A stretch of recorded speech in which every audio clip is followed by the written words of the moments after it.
Hello friends, welcome to Kavitha சமையலறை.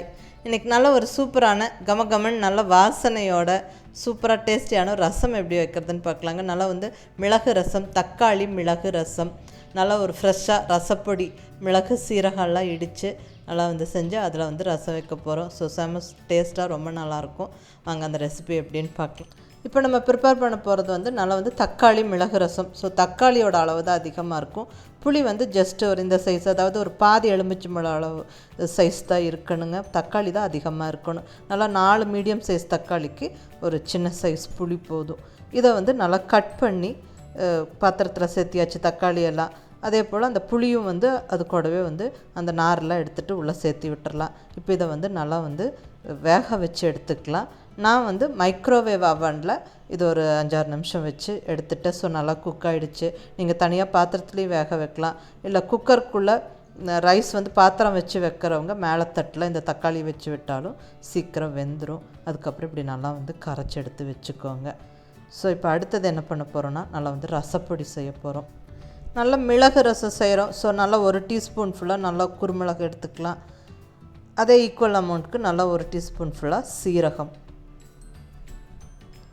இது ரெண்டும் சேர்த்து நல்லா இடித்து எடுத்து வச்சுக்கலாம்.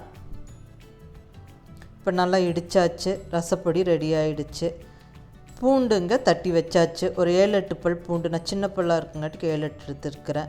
கொஞ்சமாக ஒரு 2 சின்ன வெங்காயத்தை கட் பண்ணி வச்சுருக்கிறேன்.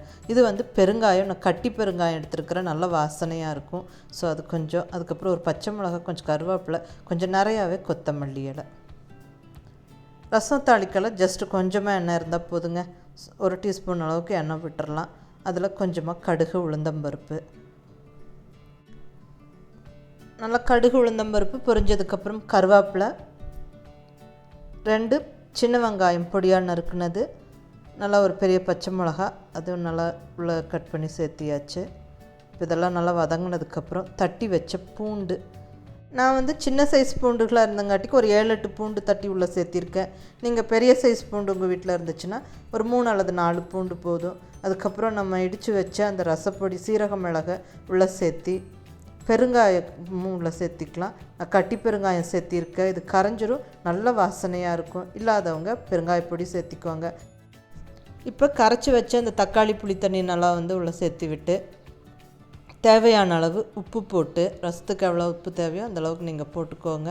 அதுக்கப்புறம் கொஞ்சமாக மஞ்சள் பொடி சேர்த்தி நல்லா ஒரு வாட்டி எல்லாம் கலந்து விட்டு நல்லா ஒரு லெட்டு வச்சு க்ளோஸ் பண்ணி வச்சிடலாம். ஒரு 4-5 நிமிஷத்தில் அது கொதிக்கிறதுக்கு ஆரம்பமாகும்.